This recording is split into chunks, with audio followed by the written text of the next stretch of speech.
Irma, Katrina ou Haiyan. Depuis le début des années 2000, les cyclones battent régulièrement des records de puissance. Ce typhon qui est le plus puissant que l'on ait jamais connu. El ciclón tropical más poderoso jamás registrado en la historia. Seems to be record-breaking hurricane. L'Atlantique Nord, par exemple, a connu 10 ouragans successifs en 2017, là où en général ils alternent avec des tempêtes tropicales moins violentes.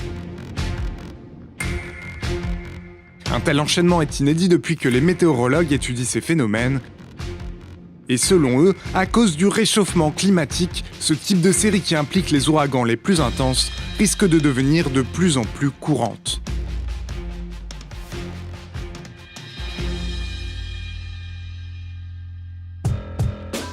Un cyclone tropical, c'est la même chose qu'un typhon ou un ouragan. L'appellation dépend de la zone géographique où ils naissent. Dans l'Atlantique Nord et le Pacifique Est, on parle d'ouragan. Dans l'océan Indien et le Pacifique Sud, de cyclone tropical. Et dans le Pacifique Nord-Ouest, de typhon. On ne peut pas prédire la formation d'un cyclone tropical, mais on connaît les conditions dans lesquelles il se forme. Ils naissent au-dessus des océans dans la zone de convergence intertropicale. Elle se trouve ici quand c'est l'été dans l'hémisphère nord et ici quand c'est l'été dans l'hémisphère sud.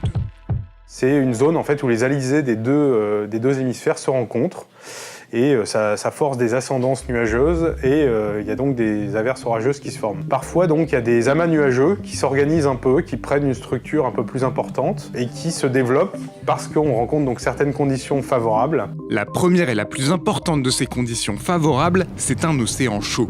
Il faut que l'eau atteigne les 26 degrés sur une profondeur d'au moins 50 mètres.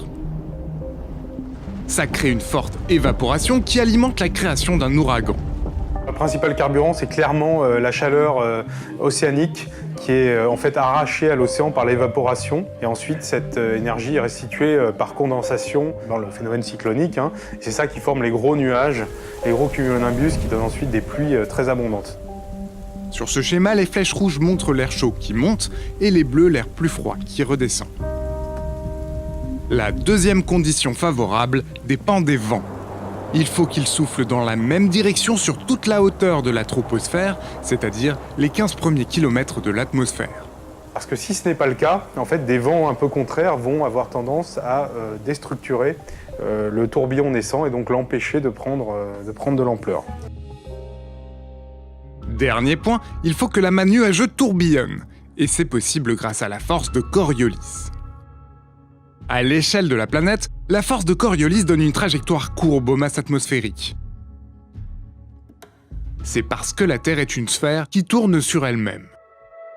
En effet, la Terre ne tourne pas à la même vitesse que l'on soit à l'équateur ou au pôle, ce qui explique que les masses d'air soient déviées. Comme la Terre tourne dans ce sens, la force de Coriolis s'exerce dans ce sens dans l'hémisphère nord, et dans l'hémisphère sud, c'est le contraire.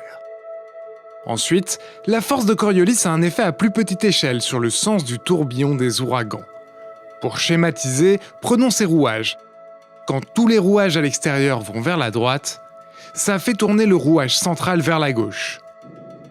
Quand tous les rouages à l'extérieur vont vers la gauche, ça fait tourner le rouage central vers la droite. Eh bien, c'est pareil avec nos masses atmosphériques. Quand les masses atmosphériques attirées par la dépression sont déviées sur la droite par la force de Coriolis, le tourbillon central de notre ouragan, lui, va tourner dans le sens inverse des aiguilles d'une montre. Et vice-versa. Seule région qui échappe à la force de Coriolis, cette zone autour de l'équateur, où il y a un différentiel de vitesse très faible, et donc où les ouragans ne peuvent pas apparaître. Évaporation, trajectoire des vents, force de Coriolis, ces trois paramètres principaux créent une réaction en chaîne qui donne d'abord naissance à une dépression tropicale. Et tant que l'œil a de l'eau chaude comme carburant, le phénomène peut continuer à s'amplifier. On passe de dépression tropicale à tempête tropicale quand les vents dépassent les 63 km/h. On passe ensuite de tempête tropicale à cyclone, ouragan ou typhon quand les vents dépassent les 117 km/h. Cette vitesse permet ensuite de les classer sur différentes échelles. L'échelle de Saffir-Simpson, par exemple, est utilisée dans le cas des ouragans.